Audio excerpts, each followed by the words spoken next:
Hello everyone, it is your host, your friend, with another exciting live stream. And in this video, I am going to be reacting to Jon Mason's T.I.S. published on Wattpad, so I'm going to read over them on give my thoughts on them. I'm also going to have to keep an eye on the time. I do have to, but I'm going to try and read over the first three chapters as well as some more of his short stories, give my thoughts on it, show like how would I have approached like the particular storyline that he's going over and things of that nature. Give me one moment to get the live chat up. That way I'll be able to communicate with you all during the live stream. I hope you're all having a wonderful day today. So right now I'm letting the live chat load. I went on Amino for the first time on my computer. I've only ever done it on my phone. The Amino website looks really nice. If you guys have never been to it, I think it's like aminoapps.com. It actually looks really cool. Let's see. Jon Mason said, "Thanks, Jet. No problem." And he said, "Wait, you can use Amino on PC?" Yeah, and it looks like hella good. I'll show off the page real quick. Let me close my chats. Here's what the nickabenson Nation Amino looks like on your computer. So it gives everything like this purple color scheme, but you can do all the stuff that you can do on Amino, just on. You can just do it like on your computer. There's the artwork that Jon Mason did of me, where I was a candle. And people like to post artwork a lot, which is really dope. A lot of this is Jon Mason and Shuri posting up artwork. But yeah, the Nick I used that in order to open up the Wattpad link that you sent me because I was like, I have to stream on my phone, so I can't open it up on my phone. But anyways, without further ado, I now have Wattpad open on my computer on the second screen that I have. So I'm gonna read over the description and then I'm gonna jump right into the book. So, Volume 1 Preview. Only the first three chapters will be in this version. Students find themselves trapped in a school with no means of escape other than the slight chance that the person that trapped them might let them go if they're eventually satisfied. Better, gorier, and darker. This is the complete rewrite of my novel, Trapped in School. Enjoy. Okay, Jon Mason, I'm ready for action. I'm ready to check it out. Jon Mason said, "Hey Nick, the stream is a tiny bit buggy. Not sure why. Please elaborate. Is it like the audio's weird? Is it like visually weird?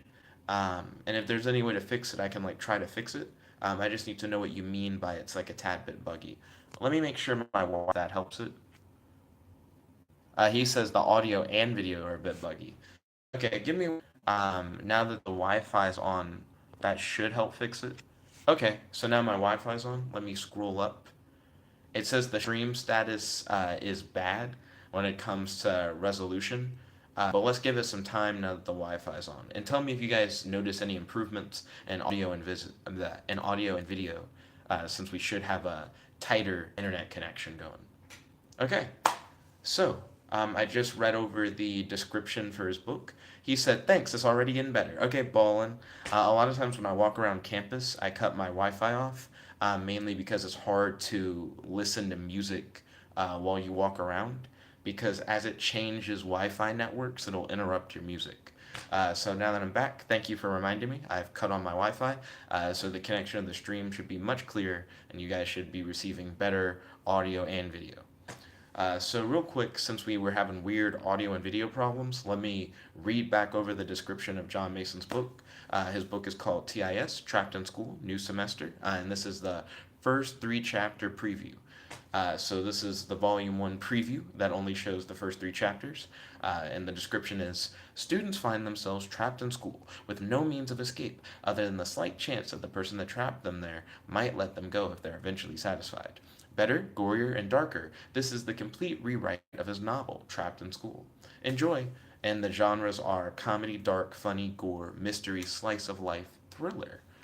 So now that we've gone through that, let's jump right into Jon Mason's book and see, what it's like. So the first chapter or first part of the story, I don't know how Wattpad breaks it down, is called Period Zero. High school, the place parents send you to quote unquote learn. I mean, that's technically true. You learn that school's a pain. Homework, teachers, exams, the list is endless, and that's not even counting the few of us that get bullied every goddamn day. Anyway, as much as sorry.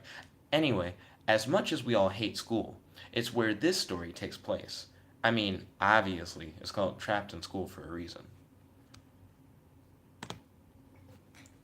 Ooh, continuing to the next part. The next part's called Period 1. Sir, can I please use the toilet? A male student pleaded with a tall, slim, bald headed man in the front of the class.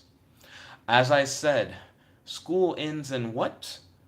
5 minutes or something? So, no. The man sternly denied the boy. But, sir, I really gotta pee, he exclaimed. Okay, that's not really my concern. Mr. Matt, their math teacher, no pun intended, that's his actual name and job, replied. Most of the class burst into laughter or chuckled. All right, class, back to the subject at hand. Before we move the variable x, Mr. Matt was interrupted by an eerie screeching sound. The students immediately covered their ears, and various noises, some moaned and others gritted their teeth. Oh, sorry, they covered their ears and made various noises. The screeching sound lasted for about 10 seconds, but to them it felt like minutes. What the heck was that? A cringy boy in class asked as the sound subsided to nothing. God, I have no idea, but geez, that was loud, a female student replied. Okay, okay, it looks like the PA system is giving a bit of trouble. Mr. Matt attempted to calm the students down with a good explanation, even though he couldn't identify the sound himself. It wasn't just coming from outside the classroom door, it was everywhere at the same time. So it would have made sense that it was the PA system. Speaking of, the PA system was then turned on. Attention, students and teachers, please remain calm. There is. Oh, wait, sorry. There is. The principal's announcement was cut short. As the connection was terrible, static covered her voice on the PA system. Remain calm. Is this some terrorist attack or something? A girl whispered to her friend. Obviously not. Why would terrorists attack a school? I mean, come on. What are they going to take hostage? The school lunches? Her friend replied sarcastically. Locked doors and silent. The PA cut off at that point in the principal's announcement. Wait, did she really just say remain silent? This is the weirdest fire drill we've had so far. A boy in the class laughed, but when he realized no one else was making a sound. Guys, come on, you really believe some terrorist would? He was interrupted by Mr. Matt. We need to take this seriously. Everyone remained silent after that. Sweat trickled down their cheeks, even though the classrooms were all air conditioned. I wonder what's going on, a girl whispered. This is freaking me out now. Maybe we should call the police, she added. But we don't even know what's happening. What do we even tell them? The boy at her side asked. I don't know, but this is really scary. What if it's zombies? She whispered. Zombies? Really? I'm just concerned someone's going to shoot up the school. I mean, maybe that's it, but I hope not, he replied. Don't worry, though. I'm sure we'll be fine. He was interrupted by a loud scream coming from the front of the school. Mr. Matt immediately swung open the door and ordered the students to stay in the classroom until someone came to get them. He then rushed them out of the class and slammed the door shut. The bell rang, signaling school was over. Oh my god, what do we do? A student whispered loud enough to be heard amongst the class of 25 students. We should try to leave from the back gate, one student suggested. No, you idiot. If it's some kind of terrorist attack, more screams stopped the boy from finishing his statement. They weren't just screams, they were cries of pain, and they weren't coming from just the front of the school, they were coming from the back of the school as well. It was even scarier for them as the classrooms on the lower level of the school have no windows, so seeing outside wasn't an option without opening the door. Students started crying, panicking, rambling about. I don't care anymore, I'm calling the police, one of them cried out as he pulled his phone from his pocket. He cursed. It's dead. Can any of you call the police? This isn't a fire drill, he exclaimed. Students in the class pulled out their phones to dial the cops, but as you may have guessed, what the hell? My phone's dead too, but it was just on 80%, a boy exclaimed. All their phones were either dead or, well, they weren't coming on at least. This is messed up. What the hell is going on? A boy asked as if expecting an answer. The screams grew louder and much more traumatic by the second. It was as though people were being tortured to death or something, based on how they were screaming at least. I can't stay here, this is crazy, one of the students cried out. Why won't our phones work? Another student asked. Mine's not coming on either, this is really effed up, a female replied to him. Maybe we just all forgot to The student was interrupted, probably for the best. He was going to make a dumb suggestion anyways. There was another extremely loud screeching sound that caught the students off guard. Most of the students, completely forgetting their teacher's order, followed their fight or flight when in danger mechanic by rushing out of the classroom at the point. And yes, they were screaming as they ran. Right as they opened the door and left the class, a disgusting scent filled the room. It was as though someone burnt their food, which was vomit. As soon as the sound went away, a deadly silence took over the school for a few seconds. It was as though, for a few moments, the chaos could have been a dream. But that ended when a clear, loud, zapping sound, followed by screams, took over. They were coming from both the front and the back of the school. Four of the students remained in the class.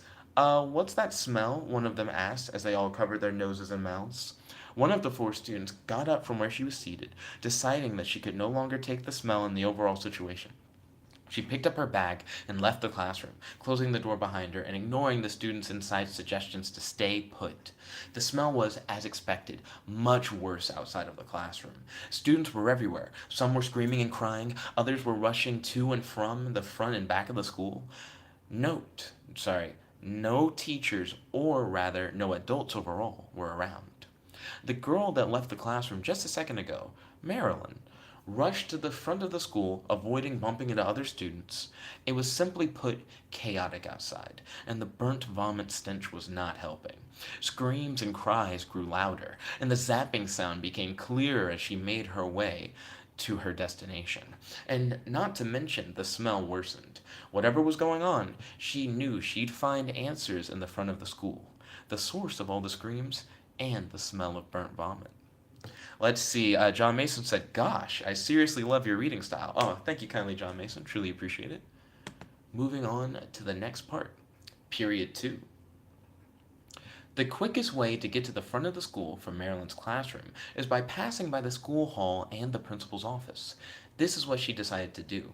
The hall is basically a huge room with a miniature theater and large windows. Inside of the hall was dreadful. Students lying on the floor, crying, some bruised, some fainted.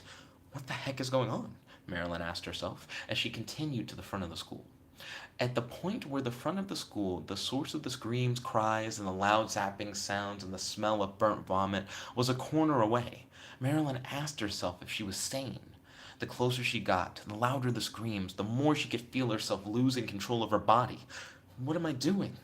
I shouldn't go there, she thought to herself. She decided not to go, not to even glimpse at what was happening.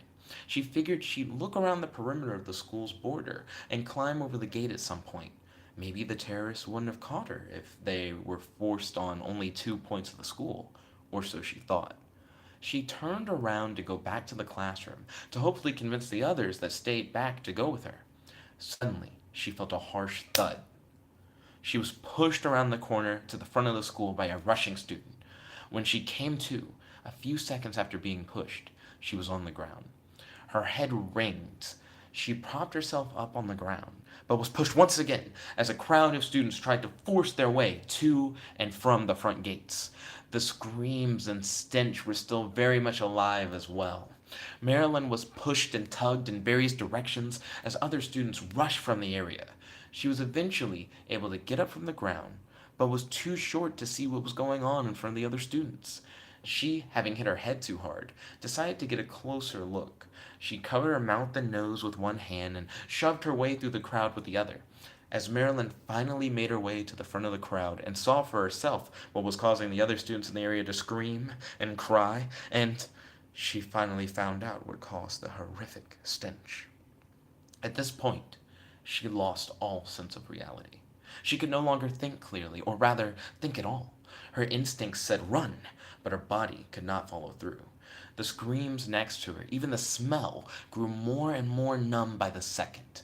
The people pushing her around to get away as quickly as possible didn't matter either. She felt nothing, nothing but fear, and unfortunately for her, it was the type of fear you cannot run from, literally. One of the students, making their way to the front of the school, just like Marilyn did, tripped as he was trying to push his way forward. He happened to bump into Marilyn and ended up pushing her smack into the school gate, a few feet in front of them. He fell to the ground, grazing his palms on the harsh concrete. He quickly looked up to apologize to Marilyn. He immediately threw up as he realized where the cries and screams were coming from. Unlike Marilyn, his instincts took over, and he managed to get him to stand. On the other hand, much like Marilyn, he couldn't think straight after what he had witnessed. The only thing he could think was, run. He pushed and shoved like the other panicking students. The screams grew louder and the smell impacted him much more than before, now that he knew where it was coming from. He threw up again as he kept replaying the scene in his mind. He was nearly in front of the crowd of rushing students when he slipped on something squishy and fell flat on the ground. He immediately got a deadly painful headache. He opened his eyes and was able to identify what he slipped on. He nearly fainted. It was a small, bloody white ball with a dark brown circle in it. At this point, he was about to pass out for real, even with students kicking, pushing, and shoving their way past his lifeless body. Suddenly, someone in the crowd pulled him up to his feet and helped carry him out of the chaotic area. Are you? The traumatized boy made out words. Sorry. The traumatized boy made out those words as his senses gradually returned to him. But as they did, he replayed the entire scene in his head and finally passed out. Period 3. By the time the boy Jason opened his eyes, his headache was just about gone. He found himself lying on the carpeted floor in a classroom. He could clearly hear the people talking, but at the same time, it was just a bit too blurry to make out what they were saying. He sat up, and as he did, his headache returned, along with his memory of what he had just experienced. Are you okay? A girl asked him. He nodded while holding his forehead. You know that feeling when a family member or anyone close to you passes away suddenly, and even though you know it happened for real, you just can't bring yourself to be in that moment?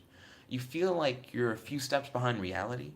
Yeah, that's how Jason felt as he regained his consciousness. His mind especially forced the scene of him bumping into that girl and pushing her to her electrocution? That's insane. You expect me to believe that? A boy in the classroom exclaimed. There were 4 students in the classroom, including Jason, 2 boys and 2 girls.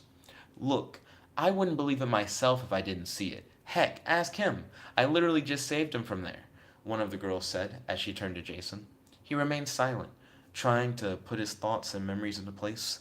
Suddenly, there was a loud bang on the door of the classroom. The other boy in the classroom jumped and cursed. He was a bit taller than Jason, wore a pair of glasses too big for his face, and had a voice that squeaked when he spoke too quickly. This is insane. What do we even do? The boy asked. Jason stood up to be eye to eye with the others in the room. I guess your phone isn't working either? One of the 2 girls asked Jason. No, it's not, he replied. There was a slight moment of silence before the other boy spoke. Anyway, we already know that none of our devices are working. What we need to focus on is getting out of here as soon as possible. Who knows when the aliens will come searching for survivors? The boy pointed out. Jason wasn't quite sure he heard right. Aliens? He asked. Tyler thinks it's an alien invasion. I don't believe in aliens, and I refuse to now, the shorter of the 2 girls stated. Jason tried to calm his nerves, but that was hella hard to do after everything he had just gone through. He might not be wrong. I can't think of another reason for. Jason was interrupted by the sudden urge to throw up as he replayed everything. He focused and managed not to vomit. They could hear the screams dying down. Either that or the amount of people able to scream were the ones dying. Maybe a lot of both. This is really happening. Sorry, this is the squeaky guy. This is really happening. Aliens, they're really here, Tyler whispered to himself as he fell on the floor. Suddenly, the light in the classroom turned off, and so did the air conditioning units. The room was significantly darker, and there were no windows, but it didn't bother any of them in the slightest. Power's out, Jason whispered, but loud enough so they could all hear him. Way to point out the obvious. Way to point out the obvious, Sherlock, Tyler said to him sarcastically. Chill, dude, the taller of the girls said sternly to him. We're gonna die anyway, Tyler replied as he tucked his head into his legs. The girl then approached Jason and leaned next to him. You ready to talk? I mean, I'm just as scared as you, but if we want to get out of this place, we gotta figure something out, she said to him. He decided she was right, and so he took a deep breath, which did nothing but it caused him to taste the vomit more than he had to. Okay, so I guess we can't call the cops or our parents, the other girl said. Why don't we just wait for the police to show up? I mean, parents must be waiting right now for their kids, right? I bet they already called the police anyways, Tyler stated. Way to state the obvious, Jason whispered. Tyler looked up at him, eyebrows twitching and all, but he let Jason's insult slide. We've been here for a while, since all this happened at least. If police aren't here now, it probably means it's happening outside too. They'd be occupied with that, right? Jason pointed out. There were sounds of people running around and shouting whatnot from outside. It might seem mean, but they made sure to lock the door when they got together in the classroom. Oh wait, for a minute I thought I was reading narration. Am I reading narration? There are no quotes on this part. This is narration. For a minute it sounded like he was talking. Okay. It might seem mean, but they made sure to lock the door when they got together in the classroom. Hopefully that kept them safe until help came. At least that's what they thought. What do you mean outside too? This is happening everywhere? The shorter of the two girls asked frantically. I don't know. I mean, do we even know what's actually happening? Jason asked. Jason propped himself up onto the teacher's desk and sat there. Well, from what I know, there was Mrs. Jacobs' announcement.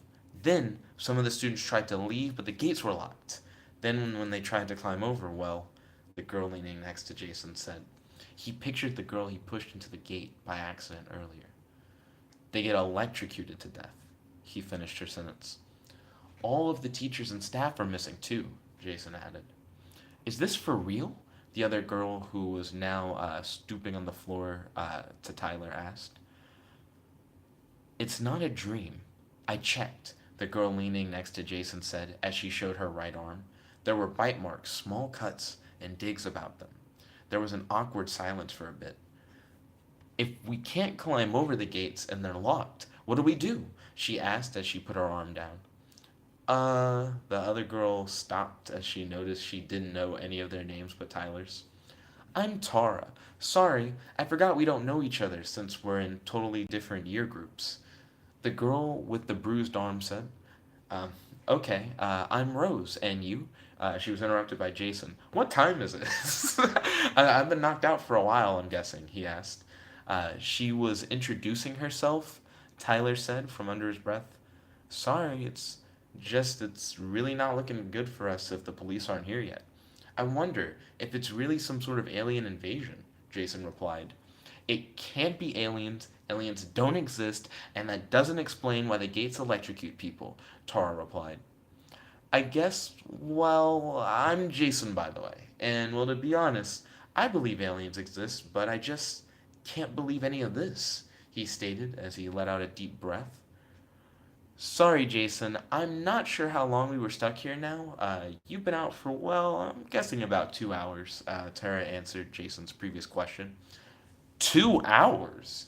Then there's no chance the cops or anyone else are coming for us. Everyone outside is probably all dead, Jason pointed out. Shut up! They're not all dead. Tyler raised his head from being tucked into his legs. I'm with Tyler on this one. There's no way everyone outside the school is dead, Rose said. Tyler pulled his phone out of his pocket and began to tamper with it in the hopes that it would somehow turn on. It's no use. There's no way in hell our phones are. Jason suddenly felt the urge to throw up again. Are you all right? Tara asked him as she put her arm around Jason. I'm fine, he replied. As he did, to their surprise, the PA system was turned on. Attention students, please make your way to the hall for assembly. And then that's the first three chapters of Jon Mason's book, Trapped in School, aka T.I.S., New Semester. And don't worry, I'll have a link in the description to his book if you guys want to check it out. Now it's time for my review, for me to go over my thoughts on the book so far. I think it's interesting that we get Marilyn's name, and that Marilyn, for a period of time at least, is like the main character of the book, but she exists solely to die and to explain what was going on with all the kids. One question that I have would be, why did so many kids try to climb the gate when it seems like when Jason like pushed that girl, and he saw her like get electrocuted, he can like see it. Like it shows that if you're like behind someone who got electrocuted, you can see it happen and you can like see them eat shit. I guess if everyone's rushing and no one's paying attention to the fact that like everyone's getting electrocuted, you wouldn't know what was going on. And I imagine if you saw dead bodies on the ground, that doesn't mean that they got electrocuted. It just means they died before they could climb over the gate. But it just seems interesting that like so many people essentially died the same way. But it seemed like a lot of them did. It seemed like there were like piles of dead bodies, and I guess that kind of got me. Um, the burnt smell makes sense because their bodies essentially were like fried. Um, Jason, when he goes, everybody's dead, I thought was really interesting because I'm like, why? Why would everybody be dead? Even if aliens attacked, right? And they like took your school over and they electrified all the gates. I don't think that would imply that everyone was dead. Maybe they're having trouble getting inside. Also, 2 hours? He was like, if nobody's coming in 2 hours, we're fucked. It's like, come on. If you think it's like a full scale alien invasion, yeah, they're gonna be busy. They're probably trying to free people like everywhere. I don't think 2 hours is enough for them to like give up. Let's see. Jon Mason said they were all Russian, right? I mean, true, they were all rushing toward the gate. I get the idea of them like not paying attention, but I feel like if you were behind someone else, like if it was like a whole like massive crowd of kids, because I know there's at least a scene where you see a massive crowd of kids all running toward the gate. If it's easy enough for you to see the person in front of you get shocked, and if you can't start climbing the gate until the person right in front of you goes up it, then the person in front of you, when they get shocked, you should go like, oh shit. Like everyone should have had like a Jason moment and like fucked off from the gate as soon as you saw someone in front of you. I'm just surprised there are so few survivors. You would think more of them would have a Jason moment and just be like, no, like I can't do that.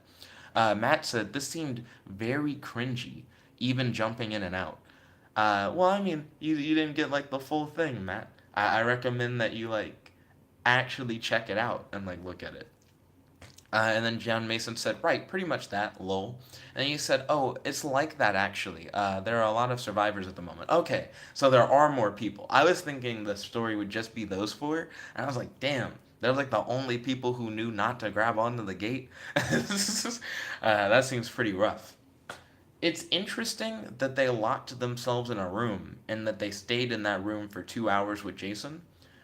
Because from what Jason saw, at least, it's not like Jason saw aliens or that he saw like anyone with like a gun. He just knows that if you grab the gate, you get electrocuted at the gate. Excuse me. So why lock yourself in a room?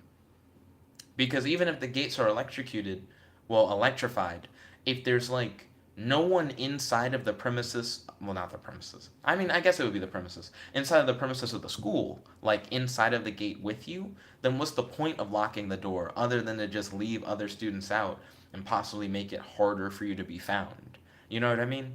I know that's what they were originally supposed to do. They're supposed to lock the door, be quiet, and like stay in a room in the dark. But wouldn't you want to know if other people were okay? I guess it's the idea that they don't know if someone's at the school, but no one's seen evidence to prove that like someone's at the school and that someone's hunting them really. They just know that the gates are electrified and they know that there was the announcement on the intercom. But the announcement on the intercom didn't tell them shit other than it's an emergency. That's like all they know. Let's see. Jon Mason said, I'm just showing from their perspective at the moment. And then he said, lol. Then Matt said, why not just throw things at the gate? Like, why not try to, like, break down the gate instead of, like, just climbing the gate and getting yourself electrocuted? I see where Matt's coming from. It seems like the more direct next step. Like, instead of seeing that people died at the gate and then locking yourself up in the room, go, oh, the reason people are dying at the gate is because it's electrified. So we just need to find other ways to try and get over the gate and then like hopefully find a way to get past it without touching it. Because it seems like touching it is instant death. You think someone would try to look for a ladder. You think Matt's idea of throwing stuff at it's kind of stupid. No offense, Matt. It's just when was the last time you threw something at a gate and it opened and it was like not a video game? You know what I mean? Um, But it seems like if you saw some shit that like really fucked with you, like traumatized you, that you would probably want to leave more than anything else. You wouldn't necessarily want to hide in the school. You want to like get out, get out. So I'm surprised that those kids were just all in that room and they're all just more or less waiting to be saved rather than trying to save themselves. But I understand the idea of them not knowing what's going on. They don't know whether or not it's better to stay in the school or if it's better to get out. But clearly, they don't feel safe in the school because they also lock the door. I think it's weird to say, I'm going to wait in the school, but I'm going to lock the door in the classroom to prevent myself from getting cut because I don't think the school is safe. Because that's like saying the school is safe, but it's not. It's like a weird way to set it up. Then Jon Mason said they did that because they didn't know who did it or if aliens set it up, right? So they thought they'd come for the survivors. Then Matt said, like dead bodies or desk. I don't think any of these kids are going to be strong enough to lift the dead weight of a person. It's a lot harder to lift up like a dead body than it is to pick up like someone who's asleep. I don't think they could lift a dead body and like throw them like at the gates. Yo, Vanessa Brooks, welcome to the stream. It's good to have you. Don't forget to smash that like button if you haven't already. Right now, we're talking about Jon Mason's book, T.I.S, Trapped in School. I just did a dramatic reading of the first 3 chapters, and now we're just discussing it. Let me scroll up in the live chat real quick. Jon Mason said, also, the gate is strong. It's legit metal, and they do actually try that. He said, but you'll understand if you ever read the whole book when it's out, Matt. Jon Mason said, but yeah, touching it is instant death. Matt said, easy. Just pile dead bodies so you can climb over the fence. It's hard for you to move dead bodies, Matt. It's not that easy. And then you're trying to stack them and prevent them from sliding off of each other. They're probably all covered in vomit. They probably shat themselves too when they died. I don't know. It just seems really gross. I don't think any of those kids would be down to move those bodies and make like a tower of dead bodies to try and like get over the gate. Jon Mason said they locked the doors because Tyler thinks they're aliens. If Tyler thinks there are aliens, why does he think that locking the door would stop it? Aliens. His theory is that there are life forms from space who rigged the gate to be electrified. So he's not thinking like Venom symbiote, right? Like the kind of alien that's like primitive and like comes down on an asteroid and just happens to like be on Earth. He's thinking like advanced technology kind of alien. He thinks an advanced alien who for whatever reason wants to attack a random school on Earth is electrifying gates but can't get through a locked door. Tyler sounds stupid. Tyler sounds is the way that Tyler is portrayed. He's portrayed like a little bitch. He's very like whiny, and he's portrayed as that's not smart. I'd be like, Tyler, that doesn't make any fucking sense. Like even if it is an alien, locking the door will make little difference. Should make no difference. They should just be able to come in. It's just like a weird theory. Let's see. Matt said, I don't even read Jet's books. Then Jon Mason said, also in later chapters, spoilers, people try that, but the gates are really tall. How tall are they? Why does the school have such tall gates? Is it like a private school? And he says, so to do that, they'd be risking the piles collapsing, and they'd die. And it's sentimental to them too, because a lot of their friends are there amongst the bodies. So you're not just moving heavy bodies that are really gross. It's moving like your dead friends' bodies that are really heavy and really gross, and trying to stack them up. Also, you probably wouldn't make a pile. It probably would be harder to do a ramp. I was just thinking maybe it'd be easier to do a ramp so the pile's not like a straight up thing. I mean, sorry, a straight up thing. It would be easier if you could walk up an incline and like get up over the fence than it would be to like stack a bunch of bodies up and then climb the body stack. But it would be harder to do an incline of bodies than it would be to do a pile. But if the gate's really tall, then sounds pretty lame. Maybe find a way to protect yourself. Maybe there are like rubber suits or something, or rubber mats that were used like in the gymnasium, and try to make like an insulated system for you to be able to like climb up over the fence using like the insulated rubber or something like that. That would be interesting. Let's see. Matt said, "But why though?" He said these options should have been tried all at once, not like one per 2 to 3 chapters. Well, they're kids, uh, so I'm not too surprised if in a book kids are like pretty stupid. So I mean, it depends. Jon Mason said Tyler is stupid.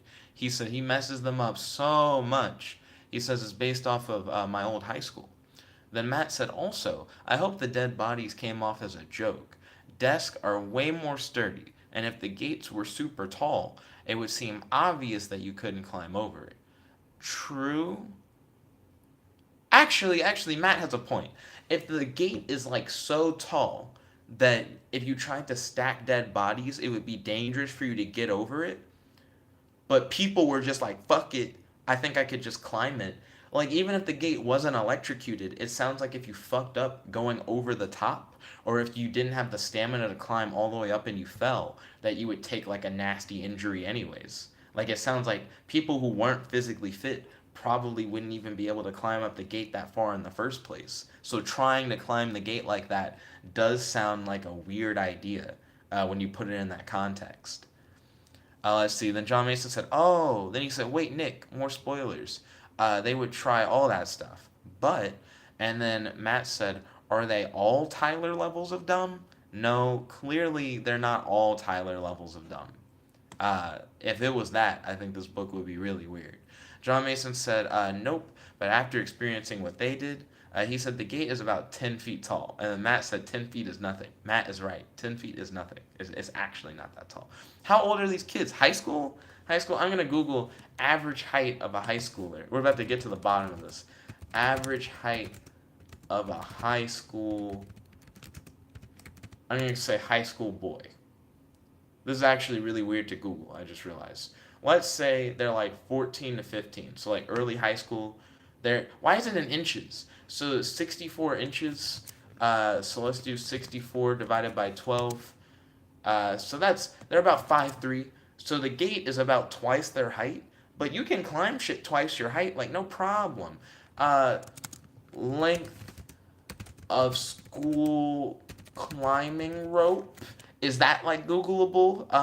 Some modern sport climbing routes require a 70-meter rope in order to lower to the ground. Indoor climbing ropes, shorter length ropes, about 35 meters long, are commonly used for gym climbing, indoor routes. So 35 meters. So then we take 35 meters in feet, right? So 35 meters in feet, 114 foot. What? So if kids in fucking high school are climbing like 114-foot ropes, are they really that big? Are they really like if they're taking like a basic like phys ed class, right? I don't. I've never. I've never seen a kid climb 100 fucking feet. Have I? Like in. Did we even do climbing ropes at my school? I see that shit in movies. 100 feet. I see like in movies they'll climb like all the way to the top of a gymnasium. I've never thought about it. If those ropes are on average like 114 feet, and these kids are like they've already like they're in high school, they must take physical fitness tests. Those niggas can climb like a 10-foot gate. They've been probably more than trained. There'd be like a few like fatter kids. They played like We Fit during gym. They might not get over the gate, but I mean, come on, like this is 10 feet is nothing. Then Jon Mason said they're about 5 feet or so, which is true. And then Matt said you just need to make like a staircase a desk. And then Jon Mason said right, and that's why they tried climbing them. And then Matt said it would only take so many levels, and there definitely enough desk available to do so because they can use like all the desk in the school. Nobody else is like actively using them. I think desks are I think desks are precarious. There's probably a better option than desk, but it's not coming to mind right now. I feel like what is the average height of a ladder? What is like of those standing ladders that do like the V thing? The school must have a ladder. I feel like that's like standard issue is just having a ladder. So like average ladder height. Let's see. Do. Typically this means blah blah blah blah blah blah. Well, it's talking about like no, the fuck. I want to know how high are normal ladders. Extension ladders should be 7 to 10 feet longer than the highest support contact point. No, that's not. I guess there is no such thing as an average ladder. How about I just buy like not buy, but I just type in ladder, right? And just look at like $149. Why are ladders so expensive? So if you Google ladder, the first result is a store ladder. So I'm gonna go with whatever the fuck. Okay, so there's like an 8 feet fiberglass step ladder, $149. Are ladders really that expensive? If a normal ladder is like 8 feet or so, right? Then it won't get you all the way over the gate to stand on like a step ladder. Um, but I wonder if you would just ute it. You would just try to jump over it. Then you'd only fall like 10 feet. So you're like on top of the 8 foot ladder, and then you just gotta go like, yaga, and just like hop your way like over the gate. And then you're gonna fall like maybe like 12 feet. Because I imagine you may get like a 2 foot like vertical or so. These are like kids. Maybe like a 2 foot vertical like over the gate, and then you might hurt yourself on the other side, but at least you're not like fucking bacon. I think you could survive. Let's see. Then Jon Mason said, but to be fair, within the few hours, the person behind it shows up. A few hours? I feel like the plans that we're coming up with, high school students could come up with them. I don't think they necessarily wouldn't. Like, somebody must have, right? It would be interesting if there was at least one guy or like a group of people who were outside of the school, and maybe they come up with a plan to try to like save the people in the school. And then you could have like two stories going on. You could have the people in the school trying to find a way out, and the people out of the school trying to find a way to get the other people who are trapped inside out. That would be like an interesting plot. Let's see. Matt said, find the school stadium and jump off the bleachers. Oh, so like the school's like outside like sporting stadium? Do they have one of those? That actually was an interesting idea, Matt. Um, because if it's within the main premises, I notice a lot of those like outdoor stadiums are like next to like woods and shit like that. You could probably like that sounds interesting. Depends on if they have one and if it's inside of that gated area that they're in. I feel like it wouldn't be. I don't remember it being described like the outside of the school having that much space. And then Matt said, "I'd be more scared to stay within the confines of the school because you don't really know what's in there. At least you know that like if you know the school's being attacked, then the school probably isn't safe. And if the gates are being electrified by someone, like some like evil entity, then that implies that that entity wants you to stay inside and wants people on the outside to be unable to come in. Then that implies that they want to do stuff to the school.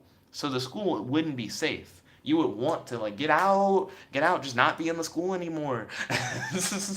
So I could definitely see the idea of people just trying to escape, just trying to get the fuck out, and trying to think of like different ideas.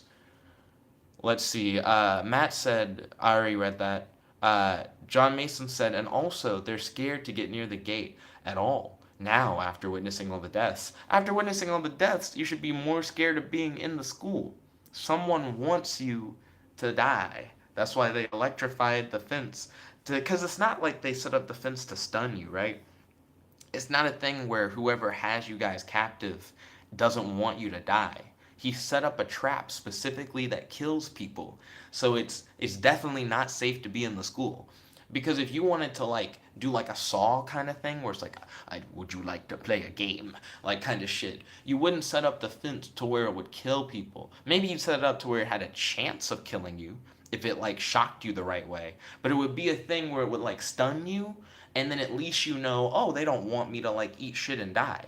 But that is an eat shit and die gate. They're not. This is not friendly at all. Whoever the person is, you want to get out. Let's see. Jon Mason said lol, and then Matt corrected his scarred to scared, and then Jon Mason said yep. Then Matt said so. Then Jon Mason said, oh, there's a reason why they can't help the inside, but I don't want to give spoilers. And then he said, an understandable no. Then Matt said, I would do almost anything to get out. Uh, Matt, that's wrong. You have limits, Matt.